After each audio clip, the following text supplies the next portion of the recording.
പ്രധാന കാര്യം കൂടി എല്ലാവരും മനസ്സിലാക്കേണ്ടതുണ്ട്. നാം കഴിക്കുന്ന മരുന്നുകളെല്ലാം വിസർജ്യ വസ്തുക്കളായി നദികളിലേക്കും കുടിവെള്ളത്തിലേക്കും ചെടികളിലേക്കും ഭക്ഷ്യോൽപ്പന്നങ്ങളിലേക്കും എത്തും. അതായത് ഓരോ വ്യക്തിയും കഴിക്കുന്ന മരുന്നുകൾ വെള്ളത്തിലൂടെ എല്ലാ ജീവജാലങ്ങൾക്കും ഭൂമിയിലെ ആവാസ വ്യവസ്ഥയ്ക്ക് തന്നെ ഭീഷണിയായി മാറുന്നു. അതിനാൽ ജീവിതശൈലി രോഗങ്ങളുടെ അടിസ്ഥാന കാരണമായ ജീവിതശൈലിയിലെ അപാകതകൾ കണ്ടെത്തി പരിഹരിക്കാനും മരുന്നുകളിൽ നിന്നും മോചനം നേടാനും കഴിയേണ്ടത് ഈ തലമുറയുടെ മാത്രമല്ല, വരാൻ പോകുന്ന തലമുറകളെ രാസമലിനീകരണത്തിന്റെ വിപത്തുകളിൽ നിന്നും സംരക്ഷിക്കാൻ അനിവാര്യമാണ്.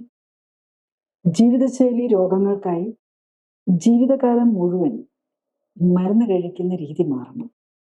മരുന്നുകളിൽ നിന്നും മോചനം നേടേണ്ടതിൻ്റെ ആവശ്യകതയെക്കുറിച്ചുള്ള അവബോധം എല്ലാവരിലും ഉണ്ടാകണം.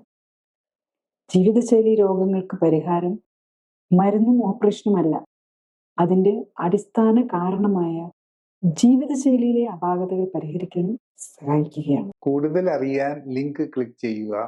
കൂടുതൽ വീഡിയോകൾക്കായി സബ്സ്ക്രൈബ് ബട്ടൺ അമർത്തുക.